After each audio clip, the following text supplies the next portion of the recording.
Cash. Okay, we are here. I'm just waiting for this to pop up on YouTube. There should be a 6-second lag between everything going on.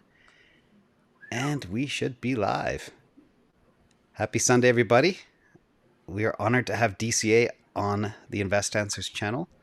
And I'm here with Rob and George. And Hey, everyone. How good is this? So, happy Sunday, everybody. Different background from Rob. Rob, you want to tell us where you were in the world?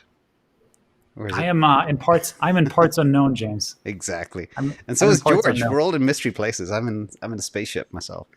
So we have a lot to cover. It's Sunday. Hey, how come I don't have my name show up on the screen?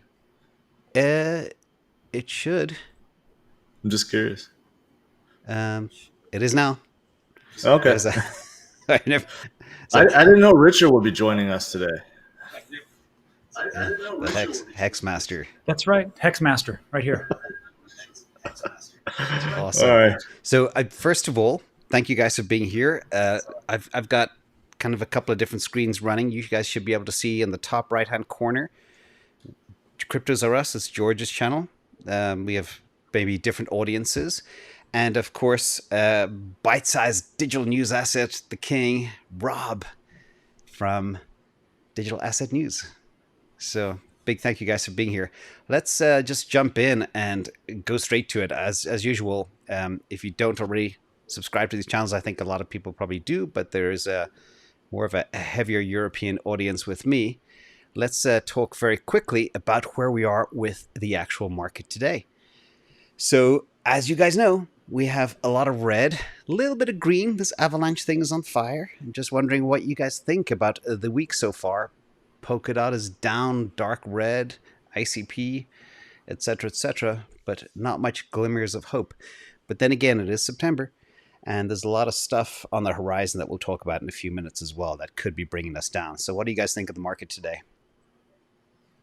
Well, first of all, not to step on George, but how about if we change my name to the correct one? Can you do that? Oh, yeah. Yeah. You should full power yourself. Good idea. So, as far as the market today, first of all, I listened to George's show yesterday, and it was always great because he had a couple of great charts. He had the logarithmic chart, and he took a look at the also the stock to flow. I don't remember if you looked at the pi cycle top indicator, but as far as the market, I was talking about today, and these are the great days, the crucial days when everybody's falling asleep, except for people like us and you watching at home. Like, this is the prime time when everybody's lulling to sleep, and you're like, what should I do? In my opinion, I just do the same thing I've always done. Dollar cost average. And it's what I think people just forget about because nothing's exciting. Like, Solana hasn't pumped 50% in 24 hours. So everybody's like, well, who cares? So this is the kind of things that I see that people will sleep on. That's my 2 cents. In fact, interesting you say that because I got my finger on the trigger for something, but we'll talk about that at the very end when we get to our picks, which is enticing. George, what do you reckon? What's the market doing in your eyes?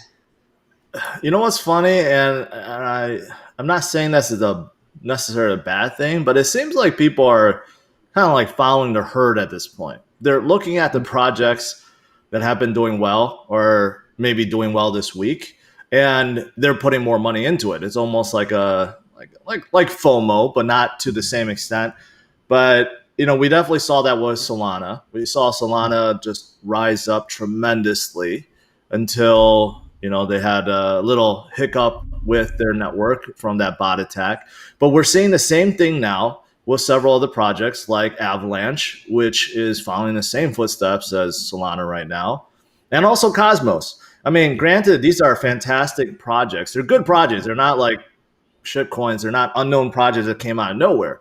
Right. But it does seem like we have a lot of people that's kind of jumping on board right now because the market is stagnant, with Bitcoin not being able to break 50,000 right now. And Ethereum also kind of just stuck where it is, under 4,000. People are like, where should I put my money into? How should I diversify my portfolio? And I think that's what's going on. So it's interesting. It's interesting that, yeah, I do agree with both of you guys. I feel like a lot of people are starting to get antsy and maybe starting to give up on the notion that Bitcoin can go to 100,000 this year. But this is exactly what happens before every single major run. You have a Exactly. period where it's just non-movement, just flat movement, and then all of a sudden, boom, and then we start seeing that next leg up. And I think we're right before that is about to occur within the last 3 months of this year. Exactly. You nailed it. It's always what they used to call the quiet before the storm. The exact same analogy works in crypto. So let's switch gears, actually, because that leads me into my next point. For you guys, are we in altcoin season? This is the altcoin season tracker, and it just flipped to alts this morning. It was 50-50 yesterday, and now it's basically, I think, 69 or something altcoin season. Where do you guys believe we are? Or does it really matter anymore? Is there such a thing as an altcoin season anymore? Is everything just going its own way? That's a good question for George. Let him take that one first. That's a hard one. That's a hard one. I think we're about like midway through. I'm trying to remember 2017. The last 2 weeks of that run that actually occurred in January 2018. That's when things went up 5-10x like within a matter of 2 weeks. But before that, leading up to that event, altcoins also did well, but it almost seemed like altcoins got a little weaker because Bitcoin started having that blow off top event, and it ate away at the liquidity, and Bitcoin dominance shot up until Bitcoin's bubble in 2017 was popped by, I think, Bitcoin futures, and then all that money just like flew into altcoins. So I think what we're seeing now is, we're about maybe halfway through altcoin season, but I still think that a lot of money could be flowing in towards the last 3 months. And if we do have that blow off top event, we could see the same thing where in 2022, maybe a few weeks, maybe a few months, where we see all that money flow and rush into altcoins before everything comes down. But that's if we had that blow off top event, because we know 2021 is very different with institutions getting in and holding. We may not have that. We could just have a slow and steady rise up, have normal corrections like what we just saw, 50% correction, and then continue to move on. We may not have a 3-year bear cycle anymore. So it'll be interesting, but I do think we're somewhere like halfway through. Yep. Yeah. Yeah. And I see it like same thing what George just said. I see it the same type of way. And man, it's so dramatically different than 2017. But the more things change, the more they stay the same. So we kind of see like Bitcoin will rise up, and then some alts will go through, and then you'll have like some large cap alts, and then it'll flow into these smaller cap alts, and then some crazy like NFT projects, which is just everywhere. But it seems like in this cycle, I don't remember in 2017, but it seemed like there is a little bit more of decoupling here and there, and not like it's massive decoupling, but this never, I can think of a couple of times when it happened, but it seems like it's happening more and more now. So my thing is, as time moves on, hopefully Q4 is the quarter that we're all hoping that it is. But you have to remember something, everybody watching, is that every time I think I know what the market's going to do, the market just slaps me right in the face and says, you don't really know. And then before you know it, things just go in an opposite direction. But I mean, from every indicator that we see, it seems like Q4 is going to be big. And also, just like what George talked about, maybe there's an elongated cycle. Maybe we go into February, March, April of next year, and we don't have those crypto winners. So as far as like altcoin season, I mean, I think that we're going to see Bitcoin rise. We're going to see specific projects go up. And I think the ones that do well are the ones that have smart contract platforms, and especially the ones with NFTs. So that's why you'll see like an Avalanche and a Solana and Ethereum and Cardano and everything else. You're dead right. So I also see an elongated cycle. All of the metrics that I look at are just screaming that something's going to explode soon. Especially look at the amount of moving off exchanges and the whale buying, and what was it, 1.3 billion of Ethereum drained yesterday or something. It is it was a record. Everything is pointing very bullish, but we'll wait and see. And I also think this is going to last a long time. And as we said last time, this could be the last bull market ever. It could just go on forever. Let's switch gears for a second and talk about this. So personally, way back when, if you talked to me in 2020, would I ever lend my crypto? I'd say no. but I started sucking on the passive income pipe, and it's quite fascinating. And now there's so much scrutiny going on about crypto lending. So the question is for you guys: you got all these states coming in. You've got Texas, you got New Jersey, poor folks in New York. There's some countries, UK, they're getting headaches in getting access to Celsius, although some people can figure out how to do it. The question is, are they looking to kill crypto lending and borrowing to protect the banks that are lining the regulators' pockets? Or do they just want their share of taxes? A or B? Taxes. Can I go with both? Yeah, you can. Yeah, I think it's.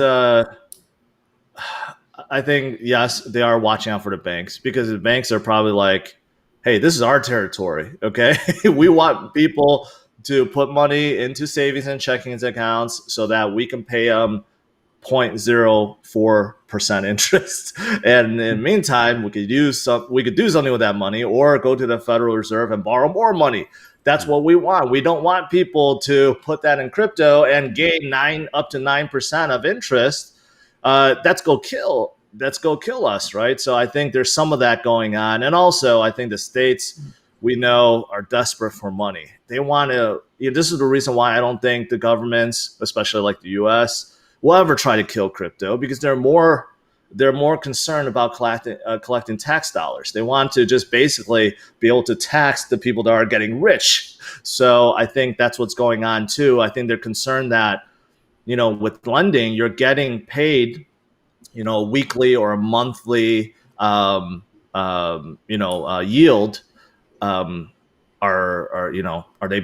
they reporting that? Should we be taxing that? Right? We definitely should, right? Because that counts as profits. So I think they're also very concerned with that right now. Yeah, I totally agree. And I think, it makes sense. And I take a look at, so you have these government officials, these regulatory bodies. Of course, they are put in by the people in their community. And of course, they have to be, so everybody who is in the legislature or that actually was appointed to position, who actually, and as far as like in politics, you have to get there in some way. There's a fundraising type of aspect for that. So how do you do that? Well, you fundraise, and where does the money come from a lot of the times? Well, big banks and big pharma and those types of things. That's how, if you're not from America, that's how it works. I don't know how it works over in Europe, but it's pretty much it. So then when these people come to them and say, hey, we gave a lot to this campaign. I know you appointed this person. And I know you know this person. When you do these types of things, you're wiping away a lot of job creation because the banks are, our positions are going to go under because we don't have the people. What are you going to do about that? Of course, then it all kind of comes around. But I think the short-sightedness is these individuals going, we need this money now. We need to garnish these taxes now and pay for all these things. But in reality, if we take a look at like Alex Mashinsky over at Celsius, he had a nice little picture of their Las Vegas branch. And like, that's job creation right there. Yeah. And then we see it over in my state of Texas, where all these Bitcoin miners are being, suctioned off from China because they made the wrong decision. And now they're here, and that's job creation. And then so for all these things, I mean, if they want to do taxes, it's incredibly short-sighted. And of course, we will lose a huge position here to the global economy. And like I said before in one of my videos, it's almost like, why don't we just ban electricity?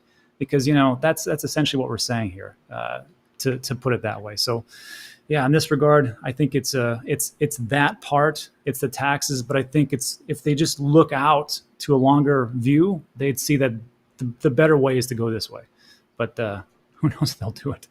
Yeah, it's actually shocking how sometimes the ignorance of some of the people making decisions in office about the whole crypto blockchain space is kind of terrifying. It's also a little bit surprising to see how Gensler has flipped. He makes $20 million working at JP Morgan or something, and then all of a sudden he becomes a regulator, and it's now, okay, let's kill all innovation. It's like, but I think he'll walk the fine line between doing the right thing and keeping investors secure and everything else. I think my theory is, yes, certain states will try fight it, certain states won't. It's like there's going to be different religions. You got the pro crypto world and the haters, and never the twain shall meet. But eventually people will vote with their feet. is what I think. So, for example, I know people in places in Europe that aren't very crypto friendly, and they're moving. If they don't have the roots set down and they have the ability to up and leave, they're going. I know a bunch of people that are moving to El Salvador. So that's what's going to happen. And the people with the money, in fact, I made a part of my news yesterday, was half of all billionaires in the world when Bitcoin hits $200,000 will be crypto billionaires. So just think about that for a second. There's been people that have been accumulating wealth for hundreds and hundreds of years. They're just about to be met with another bunch of people that are now forged over the last 5 years. That's kind of staggering. So what do you guys think about that? I think me and George are going to be invited to some more parties. That's what I think. Yeah, I mean, Bitcoin, I think within our lifetimes is, the greatest wealth generator. And now I think we're seeing that with altcoins. But, within the last 10 years, it has been Bitcoin. Those that got in Bitcoin early, the miners, investors, companies that started developing on top of Bitcoin, or the ecosystem, I should say. Yeah, they're going to be the world's richest people in the future. And it's within a very short amount of time. Bitcoin has only been around for 12 years. Even let's just say it happens in another 12 years, right? That's only 2 decades for these people to come out of, from basically nothing to becoming billionaires, not only billionaires, extremely, the top 0.1% of the world. So it's you gotta thank Satoshi for that, right? He saw something, he created something. He or she or group may not have predicted that Bitcoin will become what it is now, or what it'll be even in 10 years. But man, it started something. And altcoins, I think, are the same way. So many people have made so much wealth within the last few years, and that's only going to continue. So yeah, in fact, it's funny you say that, what Satoshi saw, and I'm going to jump ahead to what I call a new segment called Contagion Watch. So I don't want to be alarmist or anything else, but I am very much focused on what's going on in the world scene, and especially in China right now with Evergrande. And no smart jokes in the comments, by the way. I heard last time I spoke about this. But like right now, when you look at the Chinese stock market and exactly what's happening over this weekend, it is kind of alarming. So here's some tickers that some are down 10, 20%. The question is, because, China global GDP is probably nearly 20% of the world right now. China is the bank of the United States. China is everywhere. There was an interesting thing that if China invades Taiwan, the world will be over, because all the silicon, all the microchips in the world are made in Taiwan.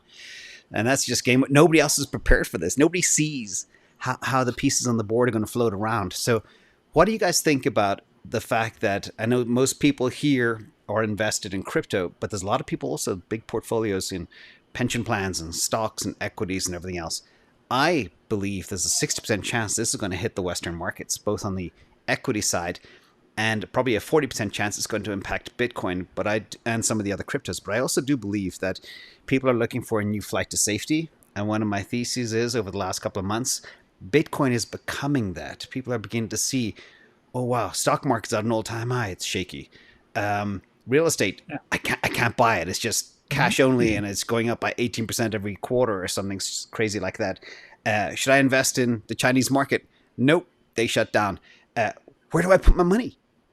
I have trillions on the sidelines. There's something like $3 or $4 trillion on the sidelines of cash for investors and family offices and treasuries on balance sheets wanting a home. What is that home going to be? And I believe, when I look at the weakness of gold, for example, last week, and silver hitting a year-to-date low, I was like, what? You think these things would be going through the roof, and they're not. So where is the money going? And I think Bitcoin will get some of that money. What do you guys think? Yeah, I think so too. And just like what you said about gold and silver, the year-to-date lows, because there should be some type of correlation, especially with what's going on. There should be, gold was the typical store of value for the longest time in silver. And before, if there's any gold bugs or silver bugs, I own both of those. I also own Bitcoin.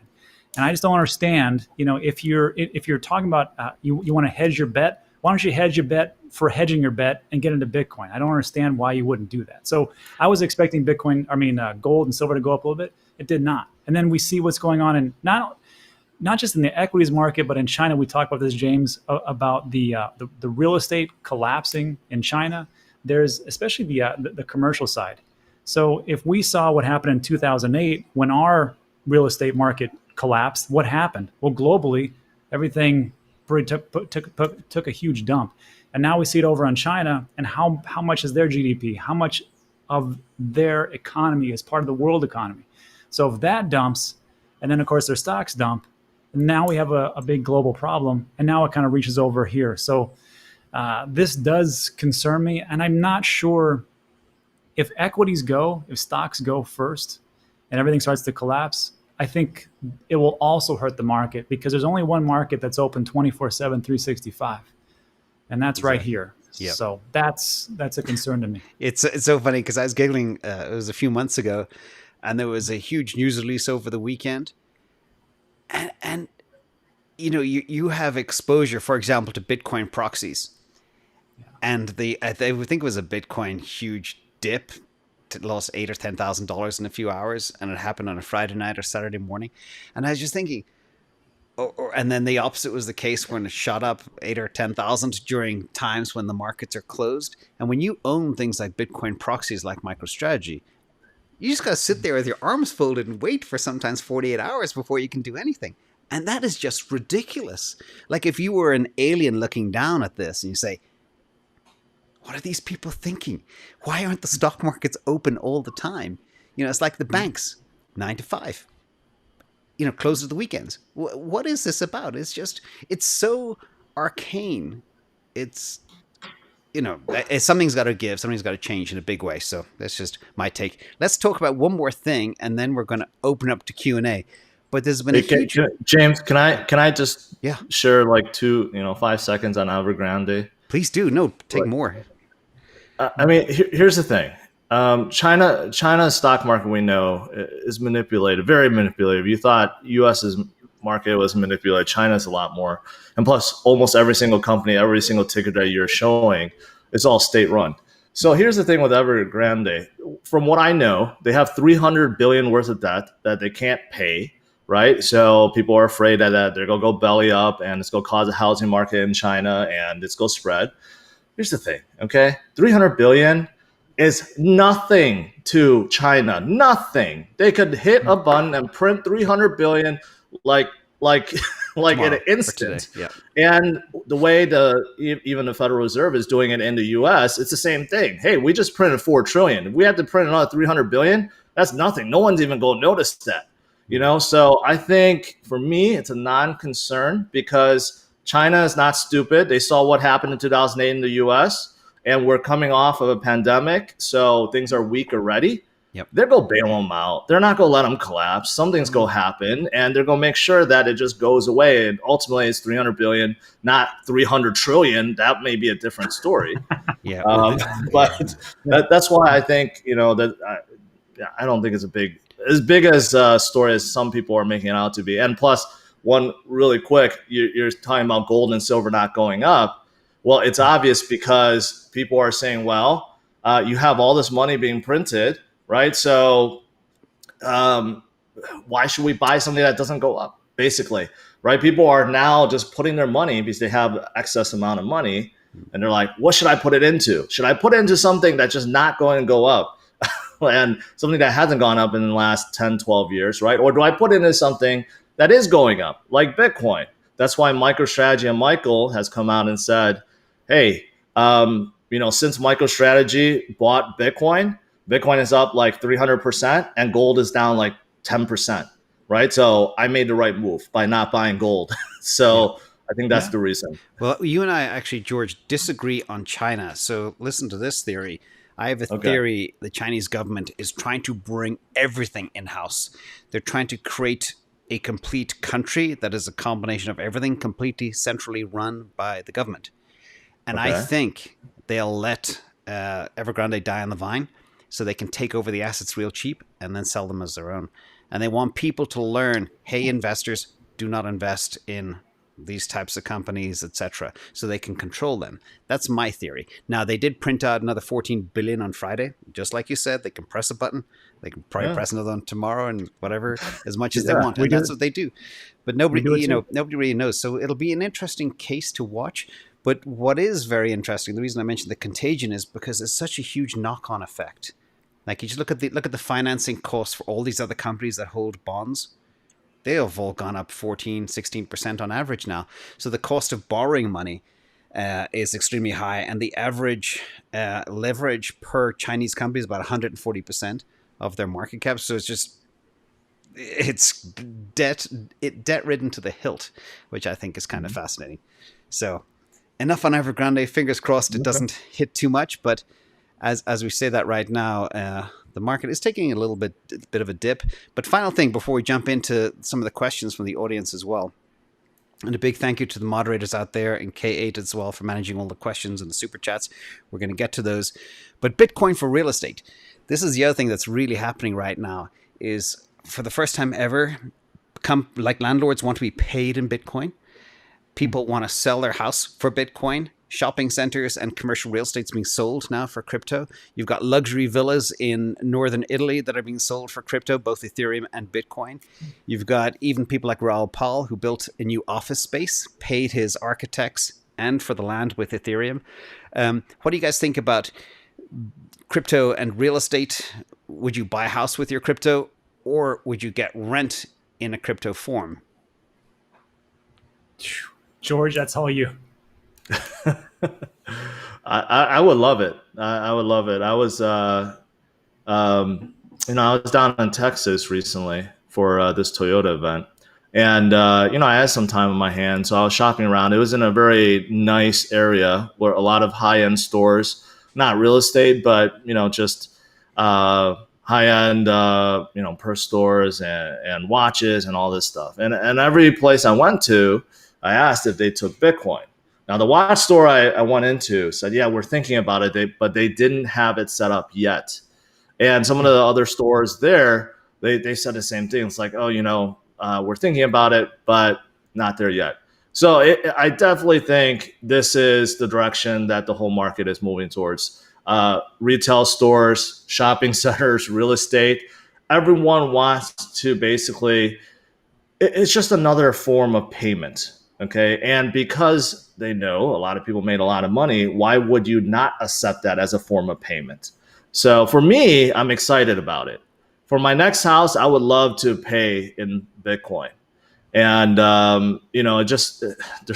it solves a lot of headaches. It's just easier for those of us that's held for quite a long time. We made a fortune, it's just easier trying to, compared to, say, you have to sell it and then you put it in a bank account and then you have to transfer and all that stuff, right? If you can just, pay directly with Bitcoin or Ethereum or whatever, it just makes a whole lot of sense. And on the flip side, people that are selling, I think it's just stupid for them not to offer it. I mean, still, you can still accept cash and credit card or anything else, but it's just kind of stupid not to accept Bitcoin and crypto at this point.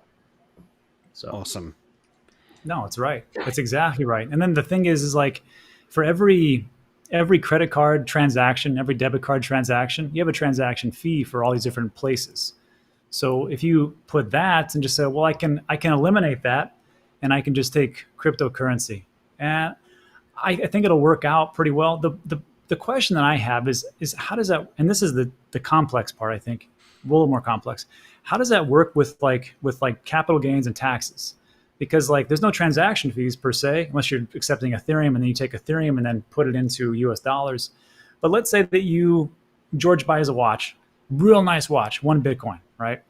And then they take that 1 Bitcoin, it was for 47,000, right? And they wait to transfer it over in a week, and it goes from 47,000 to 50,000. So now do they have the capital gains tax as far as that $3,000? And who actually has to be the CPA or the person that actually takes that and goes, okay, this is how much you're going to get taxed for? I think that is one of those problems. Me personally, I just to sell my Bitcoin or to sell my assets, to purchase like real estate. I don't see it right now. Maybe later. And the only time that I've done it is like we've talked about before ad nauseum, where I just put up some Bitcoin to pay for the condo in Puerto Rico. But besides, that's not a taxable event. That's what's great about that part. So, okay, awesome. Well, this is now the fun time. We're going to switch gears again, and before we get to our pick of the week, we're going to do some Q&A. So we have a whole bunch of super chats, but there's a lot of them, and at least here I donate all the super chat money to charity and animals and stuff. So we're going to hit it hard and fast because it's probably 20 questions. So that means we have no more than 60 seconds a question. You guys okay with that? Yep. All right. Yep. So we don't know what we're going to get. So the first question is from Red Panty Knight. For me, blue chip equities you'd feel comfy holding long term. I'm going to take that one. Just be real fast. I like Google. I like Tesla. They're the two safest companies on earth as far as I'm concerned. If you guys have anything to say on those, let me know. I know George is a car guy. Yeah. George. Well, besides Tesla, I would not recommend any other company at this point. But yeah, I do like Tesla. And I think any of the big tech companies, I like Microsoft, Google, Amazon, even Facebook. I think they're all good holds. Awesome. Okay, second question. Thrift store theater. I'm 40. What kind of impact would you speculate having 1 Bitcoin, 1 ETH, 9 Sol, 20 Link, 400 Cardano, 700 VGX could look like in 20 years? While you DCA in $500 a month. That's a tough math question. Well, I'll give you my take first. Thrift store theater. First of all, you can never think 20 years out. It's hard enough to think 5 years out. There's a couple of things that will be sure things. I think Bitcoin will be there 10 years from now. The ETH, Sol, Link, Cardano, 5 to 10 years from now, we don't know where it's going to go. So I always say keep your tap dancing shoes on. I think all these names will do very well, with a couple of exceptions I won't go into. But you have to remember, write them up and know when to get out if you feel anything's happening to the protocol down the line, or there's a new incumbent, a new threat, a new chain that could eliminate everybody. So what do you guys think for thrift store theater? Yeah. Keep all those and then just keep buying some more. That's about it. That's the best advice. 20 years is, I can't even think. I probably won't even be here at that time. Yeah. The only thing that's guaranteed to be here in 20 years is Bitcoin out of that list. Let's be honest. So everything else is a technology. It could be replaced. There could be something better. But Bitcoin, nothing is replacing that. Great. Okay, switching gears. Ernest Lee, time to start a staking pool that donates the passive income to a crypto political action group or committee in the US. That will change things in Congress. I'm going to give that one to you, Rob. You're a big fan of politicians and stuff. I'm a big fan. I love those guys. Yeah. So, I mean, that's all I can say is this. If you're going to do a stake pool operator and you're going to give everything to like the blockchain committee, the blockchain foundation, whatever else, sure, go ahead and do it, because it's all going to take, really what it comes down to is this. Is anybody under the delusion that it just takes a bunch of money to change things? He who has the money, he who has the gold has the power, but it really isn't that part. It's actually just money makes the world go round. So sure, go right ahead. Excellent. Okay, Lawhoff95. Hello all. Kathy Wood says, follow the developers. What is your opinion on that? And where are the developers now? Yeah, I think that's referencing ARK Invest recently diversified, and they put like 40% of their crypto allocation into Ethereum. And I think that's what she's referring to. And I agree with that. I mean, outside of Bitcoin being a store of value, if you look at all these network protocols, the sole purpose is to support dApps. And if all the developers are primarily on Ethereum right now, then of course that seems like a pretty good investment, right? But we know other crypto are starting to build their own ecosystem. But I think that's important. Yeah, look at the developers, look at the dApps and the traction. Yep, excellent point. Okay, Mace, this is a really good one actually. Maybe if the banks gave more interest or more incentive, then maybe we all wouldn't flock to crypto. You guys thumbs up, agree or not? I think it's a no-brainer. But think of a bank charging 26% on a credit card or 24% on a car loan and giving you 0.01% on your cash in their account. Does that make sense? No, I mean they've gone down that path so many times to where they actually, not destroying civilization, but really just going against their consumers. That just because they give me 5% doesn't mean like, oh, I'm gonna go back to you guys. It's like going back to a jilted lover. Yeah, good luck with that. Hope your wife isn't listening in. She's right over there. She's nodding her head. Okay. All right. Let's move on. RL.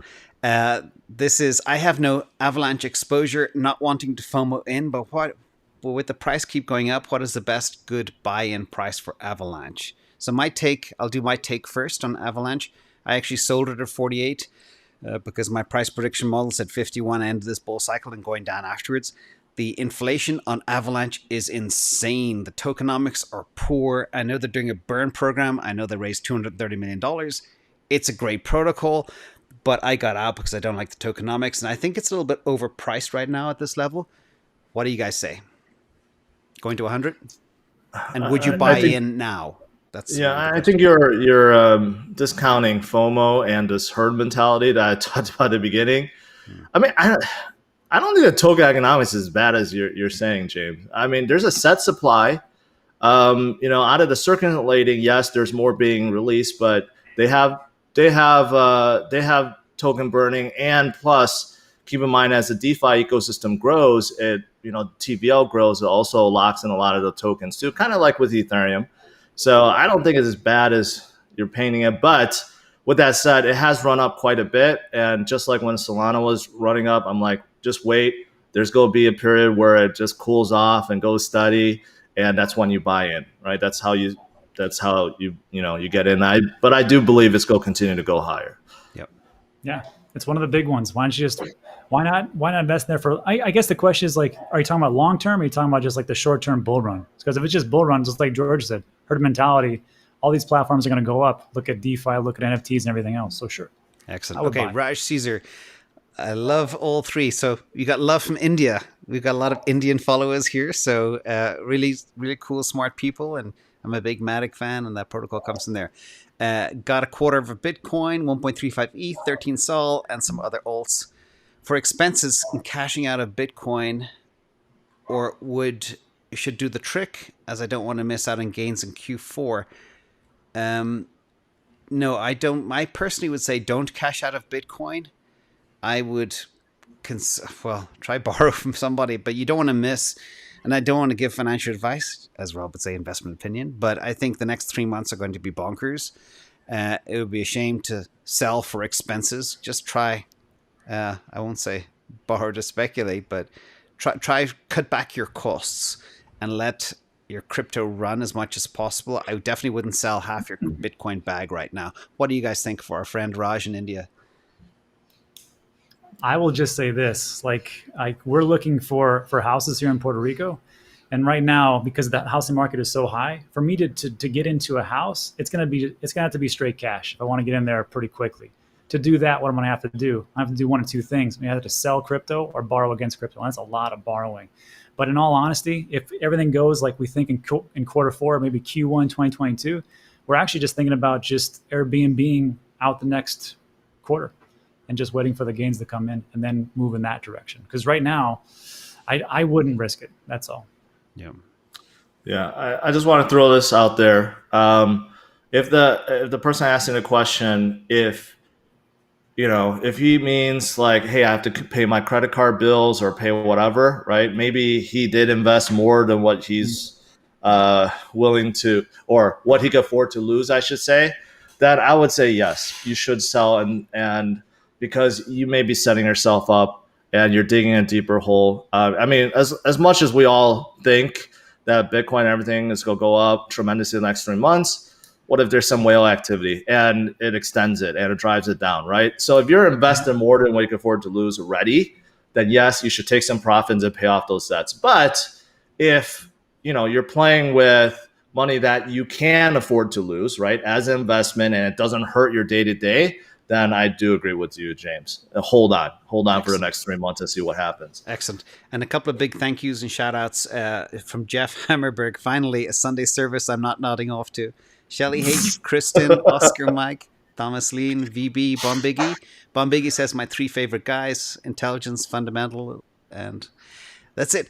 So, Dushi Mahesh from Dubai. Hey guys, where would each of you love to retire, taking into consideration the crypto tax? Real quick, we got a couple more questions to get to.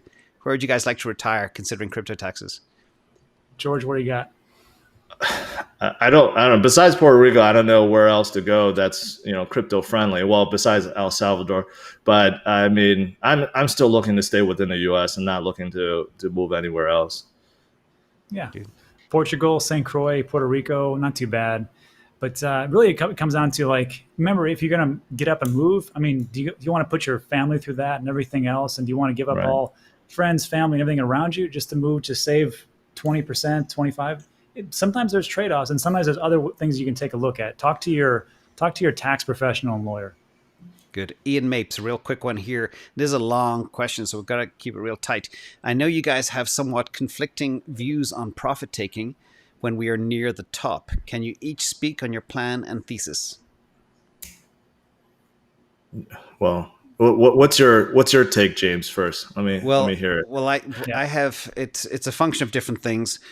So, working on a model that ties into account your cost basis, my price targets, Fibonacci retracement levels, and risk appetite for the crypto. So I'll be working on that.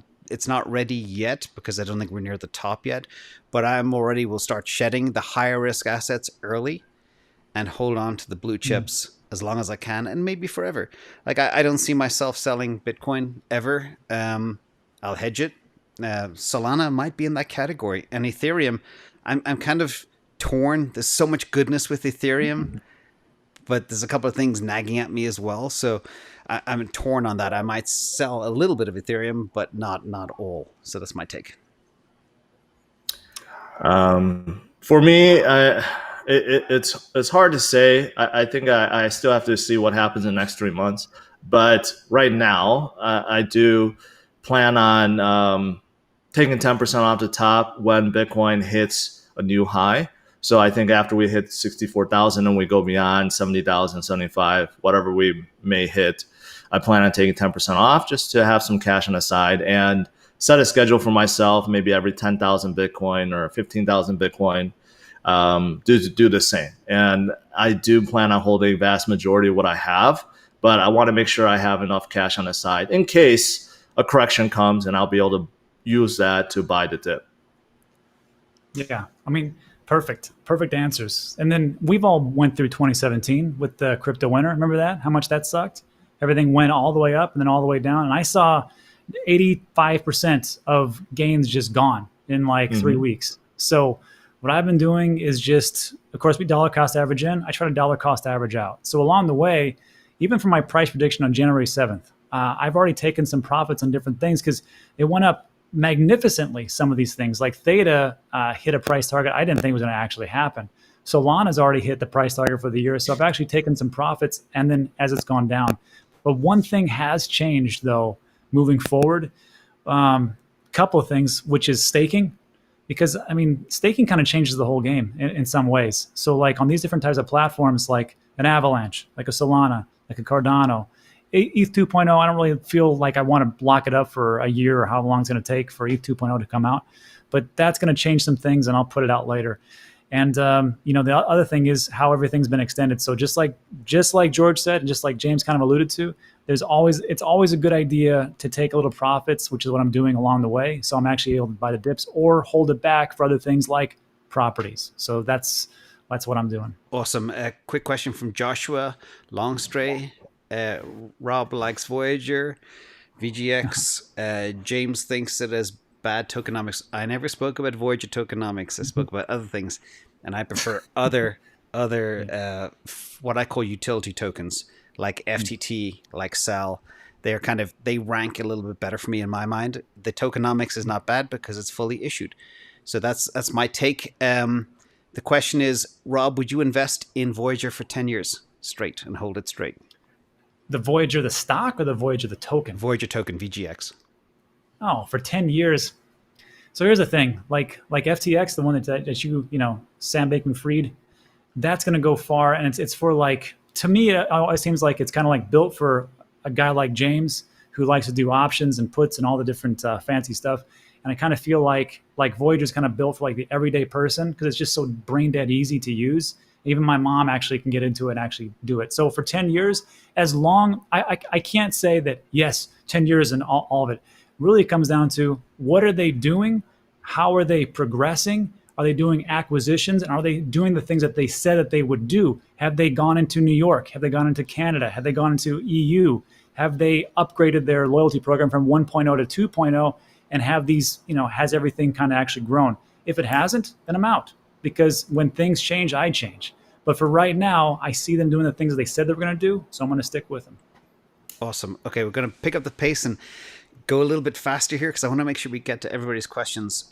This is from Shelly H. Predictions on Bitcoin retracement levels post-cycle top. Basically, what percentage do you guys think it'll come back? 50%, 80%, 90%, 10%? I don't have the exact numbers with me, but if Bitcoin has the same kind of blow off top as it did in 2017, then I would say 85% chance, 85% drop is reasonable, because that would mean Bitcoin will shoot straight up to 250,000, 300,000 by the end of this year. And of course, if we go up that much, that fast, then of course, 85% makes sense. But if we do have a more slow and steady climb, let's say going to 100,000, 125, 150,000, I would say 50% drop is certainly reasonable. 50% drop from 150,000 still puts us at 75,000, right? So I could definitely see that happening. I think it really depends on what happens in the next 3 months. Excellent. I agree with you, George. Rob? Yeah. Agree? Okay. It all depends. All depends. Let's go CSI. I use Celsius. I have 0.81 Bitcoin. I have 9,000 to invest. Would you go for a full Bitcoin or spread it out? I think everybody needs to have a full Bitcoin. I think being a whole Bitcoiner is a special rarefied air. Everybody should have it as a goal to strive to. And also, I believe when you have one whole Bitcoin, you're not going to sell part of it. You're just going to keep that. So it's like an insurance policy. What do you guys think? I'll go with that. That sounds good. Yeah, I'll go with it too. Okay. M. Naranth, thoughts on Avalanche exit price? Oh, what do we at now? I hit mine already, I'm afraid. I sold a little too early. This is recently I created a video about end of year predictions. So I'm thinking from its current level, Bitcoin will still go up 3x, anywhere from 2 to 3x. I think it's more likely like 2.5x, something like that. And if Bitcoin could do 2.5x, then big cap coins like Avalanche can certainly do a 2.5x. In fact, I think it'll probably do more, 3, 4, 5x. So I do think, even being conservative, let's do a 3x at 72. I think it could be, above 200, 250. I think at the end of the cycle. So George, how do you do it? Do you wait till that point, or do you like kind of take it like a ladder, some profits along the way? Oh, is the question about profit taking or when to exit Avalanche? Oh, exit. Yeah, in terms of exiting, I mean, like I said, I plan on taking 10% off the top, as it climbs, as Bitcoin climbs. So I mean across everything I have, not just Bitcoin. So once Bitcoin gets to, say, 70,000, right, I plan on taking 10% off everything. And then if it gets to like 80, 90, I'll keep doing it, right? So that way I won't truly be out, but I'll have enough on the side where I've locked in all those profits, so it wouldn't even matter at that point. Cool. Yeah, I wish I was as good as James and you, George, to take those profits, because some days I look at stuff, I'm like, it'll keep going up. I know I have a limit, but I think it'll keep going up. And then, damn it, every time it happens, it goes back down. I got to get better at that. Okay. Taking profits is the hardest thing to do in crypto. I mean, it's way harder than saying buying the dip. Buying the dip is easy. Taking profits on the way up is the hardest thing to do. Yeah. Okay. This is from Joe. Can you talk about your ADA exit strategy, if you've changed at this point to keep price on taking profits, and your thoughts on the Cardano conference next week? Ooh, that's a good one. So I'm excited about that conference because sometimes, when big events happen, you start to see like a little bit of a price increase. I don't know if it's going to happen here, but I mean, it's a virtual event and a live event across, I think it's 11 different sites. So that sounds pretty good. But then as far as like, what was the other part? Make sure I get this right about profit taking. Yeah, exit strategy for Cardano. And when to take profits. When to take profits. That one, it's because this is the part that really changed the game for me as far as like staking. Because it's always nice to like just see 5% come in, 4 to 6%. So like, I don't think I'm going to actually get away with the 80% that I predicted before. I think it's going to be much, much less. And that's also for Avalanche and also for Solana, just so I can start to stake and just because I like passive income. And then if it comes in, hopefully the government classifies it right. We'll see. Okay, cool. Any thoughts, George? Cardano conference and exit price? I don't think the conference will do anything for the price. It'll be interesting to see if they can announce something big towards a fully working DEX or something like that. I think if that comes out, it could be huge. Maybe that will come out during that during the conference or summit. But if it's nothing like that, then I don't. It's going to be a non-event. And as for taking profits, the same what I said for Avalanche. I think Cardano's going to go higher, and the easy thing for me to do is just base it on Bitcoin's growth and just take some profits as we get higher. Awesome. Quick question from SMC. Do you think investing in an ETF or index funds is a good investment? My personal take is no. What I do, if you look at an ETF, it has 60 holdings, pick out the best 5, invest in those. Forget the garbage. What do you guys think? ETF investing? Any ideas? Okay, Ken Leung, this is an interesting one. Do you see real estate being transferred on the blockchain? Or George, did you have something to say on ETFs? I think Rob wanted to say something too. Oh, you did? Okay. No, I want to make sure we address all the questions. I got a real quick funny story about this, okay? So I would say yes, because I have a friend that's also into stocks and he hates it. He's like, you know what?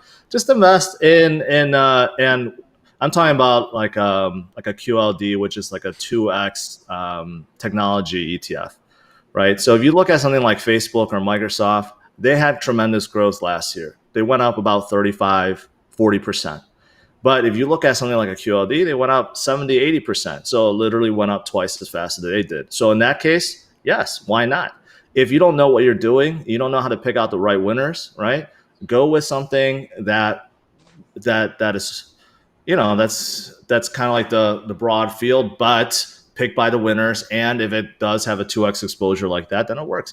But if you happen to pick it in a down market, then you're going to lose 2x as much, and that's horrible. So it really depends on the market conditions also. Yeah, I just look at the simple fact that if you look at the S&P 500, the top 500 US companies, the top 10 companies in that S&P 500 bring about 80% of the gains. So if you don't have exposure to those top 10 companies in the ETF you choose, you get nothing. So that's just my take. Anyway, the fun one from Ken Liang. Do you see real estate being transferred to the blockchain in terms of avoiding mortgages, bypassing, like title and stuff like that? You everything. could definitely, you could definitely put that on a blockchain. Make things easier when you sign and everything. Your signatures, everything stored on a blockchain makes sense. Yeah. I mean, it makes total sense, right? Especially when you go close on the house, you see all those fees. It's like ridiculous. The paperwork fee, title fee, every paperwork fee. If you get rid of all that, what happens then? Yeah, well, that's pretty good for the market, right? And my big thing is that part, and then plus the tokenization of real estate. I think that'll be a bigger play. Exactly, and that's what I see too. Tokenization of everything, not just real estate. We're already seeing it happening in Switzerland with the stock markets and stuff. Okay, this is a funny one from Boldilocks. George, can you shill vet to James, please? He is not a fan. So that's pretty good. In full disclosure, I have a small bag of VeChain. I got in a long time ago. There were a couple of things about it that concern me. The China connection, the centralization, the inflation, the insider distribution, 93%, et cetera, et cetera. There's a few things that are red flags to me. I still have it. And the reason I have it is I believe in the supply chain market, but it's a speculative investment. It will not be a long-term hold for me. Over to you, George. I do like it because in the supply chain space, it's the biggest by far. And that China connection, I know some people see it as a negative thing, but it's good to have that in. So when China fully embraces crypto and they allow their citizens to invest in crypto projects, that's within, that's Chinese based. I mean, VeChains go benefit the most from it, and every big major corporation, I guess, in China is working with VeChain already. They're already up and running. So they have plenty of use. And recently, they started opening up on some retail plays, I should say, like NFTs and stuff. They're working more on smart NFTs for big corporations and contracts and so forth. But like the NFT, like play during games and stuff like that, that's also coming on board. So I think if you have more of that on the ecosystem, you go see that kind of like Solana avalanche kind of moment where it'll finally start going up because of the FOMO and craze. But even without it, I think it's going to do just fine in the future. Awesome. Damn it. Okay. See, George, I was looking at my portfolio yesterday. I was like, what can I get rid of? And the first thing I was looking at was VeChain. And now because of George, I have to relook at it again. God damn it. And it's on Voyager, Rob. It's on Voyager. I know. That's where I got half of it. The other part's in the wallet. Damn it. Exactly. Okay. Question from Martin Robertson. Views on KDA. It's Cardano. It's supposedly an ETH killer. Nah. Or Cadena. Cadena is what it's called. Yeah. You ever hear of it? It's number 237. Yeah, it's the only thing I know about it is started by the guys who created the JP Morgan chain. So that's their claim to fame. So they have some experience in terms of creating a chain, a blockchain, and it's supposed, just like all the other ones out there, it's a fast, scalable, almost feeless chain, and it's meant to support dApps and DeFi, right? So it's early. It's too early to call whether or not it's going to succeed because there's just so many like it out there. So yeah, as far as I'm concerned, crap tokenomics, it's proof of work. The big benefit is it's mineable, but with all of the smart contract platforms going to proof of stake, how are these guys going to make it being proof of work? So for me, it's a mental block. That's my take. Any take from you, Rob? Cadena? None. I'm looking at the website. They've got some recent announcements with Chainlink and Polkadot and something else, but doesn't mean anything. I mean, they're just, we'll see. You like you say, James, you got to show me something. Yep, show me the money. Okay. Yeah. Any thoughts from Anna Maria Luisa Morsner? Wow, I think they're in Africa. Any idea on multivac? It's another one. I get shilled at all the time. It's another one where, it's just another promising chain. I think they're based out of Singapore, and again, I don't know what's really different about them, but it's another network protocol that's meant to support dApps, and it's supposed to be fast and secure and all that stuff. So I don't know if it can make it or not. Yeah, it's a Binance Smart Chain, it's number 500 or something. I just had a look at the tokenomics as well. Not good. So I don't know why people dabble outside the top 500 or even the top 100. In many cases, it's so hard to find quality.